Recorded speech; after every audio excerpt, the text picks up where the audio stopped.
Bonjour, ici Mylène Lavoie. Aujourd'hui, je vais vous parler d'une des dernières lectures que j'ai faites. Ça s'appelle 117 Nord. C'est de Virginie Blanchette-Doucet.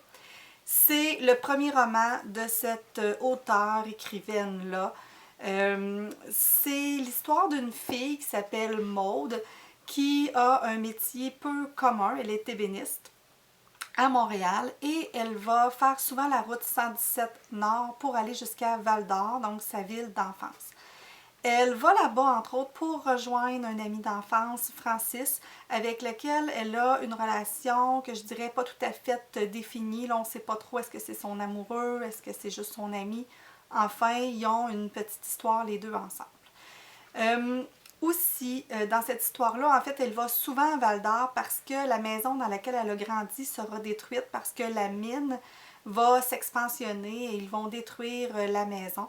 Donc, elle va aussi là-bas pour ça.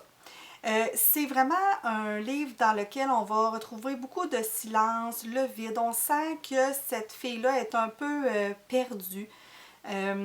Donc, c'est tout en émotion.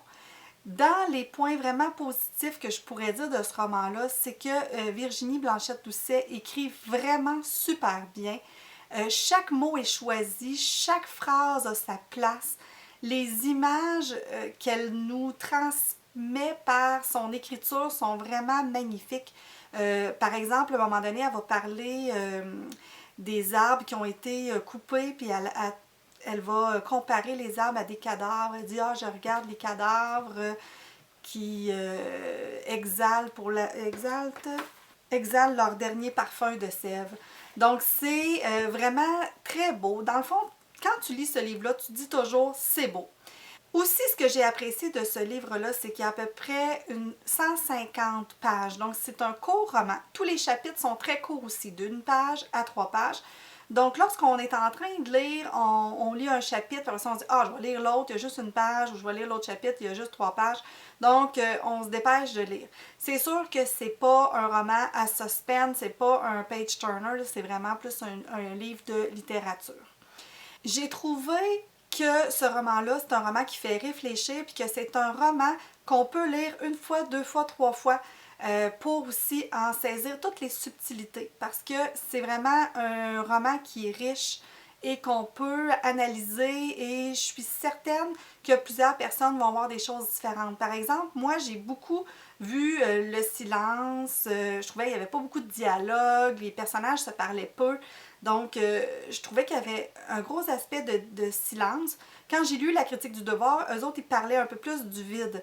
Donc, vous voyez, on a eu un petit peu une perception qui était un peu différente. Donc, je pense que de le lire plusieurs fois pourrait nous aider à comprendre toutes les subtilités là, du roman. Je termine en vous disant que Virginie Blanchette-Doucet, c'est vraiment une auteure à surveiller.